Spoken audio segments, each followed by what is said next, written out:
Okay. If you're watching this, you probably had a bad evaluation. It happens. It's not the end of the world. Back in my first year teaching, I actually had one evaluation with some needs improvement on it. So you're not the only one. I've been doing this for 28 years. My evaluations since that first year have been flawless and perfect. But your initial reaction is probably going to be one of frustration, anger, defensive. And it doesn't need to be. The big thing that administrators are looking for is someone who is coachable. So it sucks when you get a bad evaluation. Again, I've been there, I've done that, I get it. But the important thing is that you're resilient and you bounce back and you understand you don't need to be perfect your very first, second, or third year, that you're human and the important thing is that you grow from it. And if you start having some self-doubt, I have a video I'm going to put on here about teacher imposter syndrome. I absolutely encourage you, I can't recommend that highly enough for you to watch that video because it talks about being human, being a teacher, and growing. We need to have a growth mindset. And really, one of the things I hammer home in that video is that this administration that you are with, especially if you're a first, second, or third year teacher, probably hired you. They're probably invested in you. And so they're not out to get you. They want to see you grow. And any anger you have, any frustration is probably misdirected from your own frustrations. So think about that a little bit. This is a judgment-free zone. I'm not there. I'm not the one who did the evaluation. So if you're getting frustrated with me, I'm just letting you know this is a judgment-free zone. The important thing is that you are coachable and approach that administrator and ask them what changes they want to see implemented and ask for advice from them as to how to implement those changes and ask if there are teachers out there who are experts at that particular skill that you can go watch and learn from them. That's how you become coachable. And you know what? From an administration standpoint, it's a big feather in their cap if they can coach a teacher. So they love having coachable teachers. Um, Again, even from their standpoint, if they're able to coach you to be better and they coach you to teacher of the year, they coach you to become effective, that's a big deal for them too. That's how they're evaluated.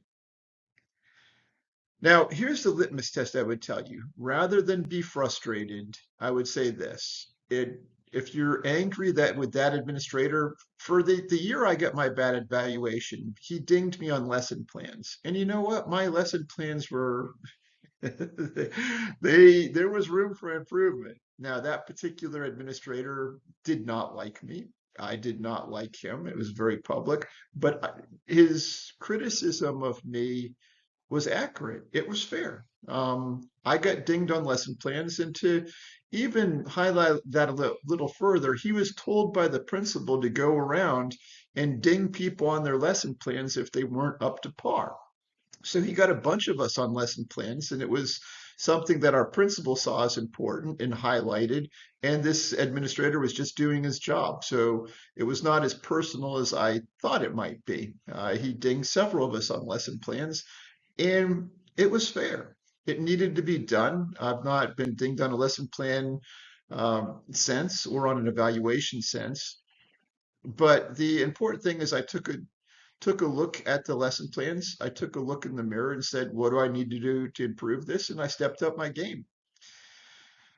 So you need to implement the changes they offer and ask for advice how to do that. But if you're getting frustrated, you have to ask yourself this. If two or three other administrators came in here, would they see the same issue? And if they would, then it's something that needs to be corrected.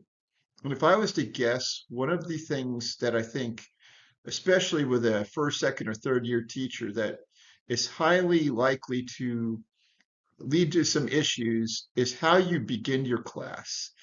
You need to, and I said this in another video, I've said this in several videos, is making sure your students are to class on time and start working the moment the late bell begins.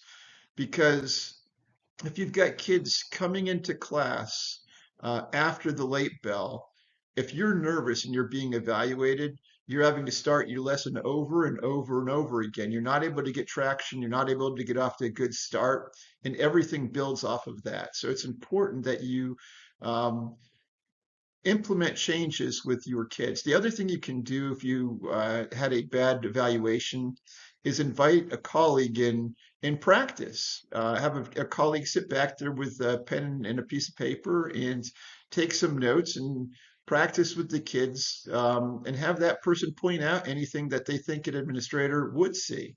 Um, I'm a big believer in practice, practice, practice, practice. And that's another way that you can help prepare and turn this around and become the best possible teacher you can be. I hope this helps. If you have any questions, drop some comments in the box below. And again, it's all about getting off to a smooth, efficient start where you can get some momentum and build on it, and practicing um, with your students, and taking a look in the mirror and being coachable. Those are the important things here. Have a great school year. Keep being awesome. Keep being heroes. Talk to you soon. Colster out.